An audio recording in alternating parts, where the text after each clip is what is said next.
बात करेंगे NCERT EVS notes की। तो देखिए,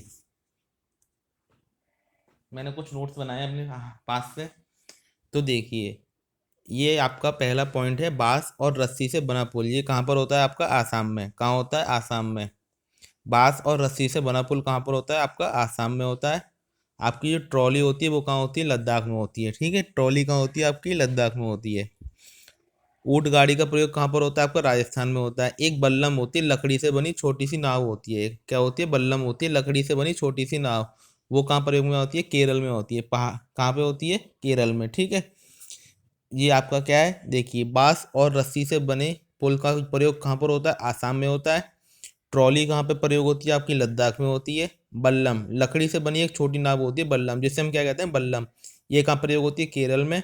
ऊंट गाड़ी राजस्थान में। और ऊबड़ खाबड़ पथरीले रास्ते कहाँ पर हैं? आपके उत्तराखंड में प्रयोग होती हैं। ठीक है, बात करते हैं, पक्षियों के सिर पर आंखें होती हैं और छेद कान से ढके होते हैं।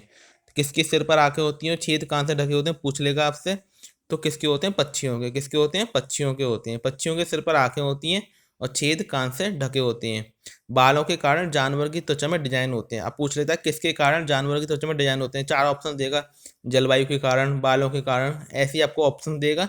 तो आपको क्या लगाना है? बालों के कारण। छिपकली के कान भी इसी प्रकार के होते हैं, मगरमच्छ की आंखें भी इसी प्रकार की होती हैं। वे जानवर जिनके शरीर पर बाल होते थे तो कान बाहर की ओर होते हैं, वो क्या कर देते हैं? बच्चों को जन्म देते हैं। ठीक है, वे जानवर जिनके शरीर पर कान बाहर नहीं होते अंडे देते हैं। ठीक है, मादा हाथी जो होती है झुंड की सरदार होती है। 14-15 वर्ष की आयु में नर हाथी झुंड छोड़ देते हैं। एक वयस्क हाथी एक दिन में 100 किलोग्राम पत्ते व टहनियाँ खाता है और 2-4 घंटे सोता है। मिट्टी में सोते हैं जिससे त्वचा को ठंडा करने के लिए।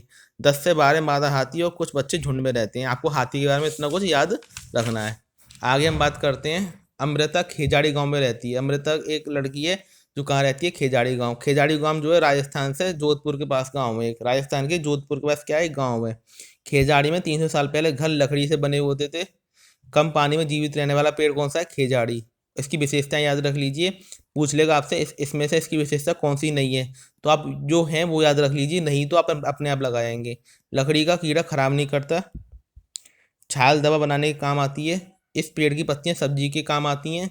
इसकी पत्तियां यहाँ के जानवर खाते हैं। ये आपको याद रखना है। अब अनीता की कहानी है। अनीता बेचाहा गांव में रहती है। बेचाहा बिहार के मुजफ्फर जिले में है। रानी मक्खी अंडे देती है। रानी मक्खी क्या देती है? अंडे देती है। नर मधुमक्खियां कम होती हैं, बाकी मधुमक्खियां काम करने वाली होती हैं। नर मधुमक्खी क्या होती है? कम होती हैं, बाकी मधुमक्खियां काम करने वाली होती हैं।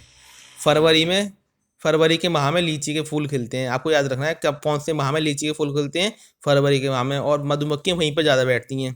अक्टूबर से दिसंबर माह में अंडे देती हैं। तो मधुमक्खी पालन का सबसे बेस्ट समय कौन सा है? अक्टूबर से दिसंबर।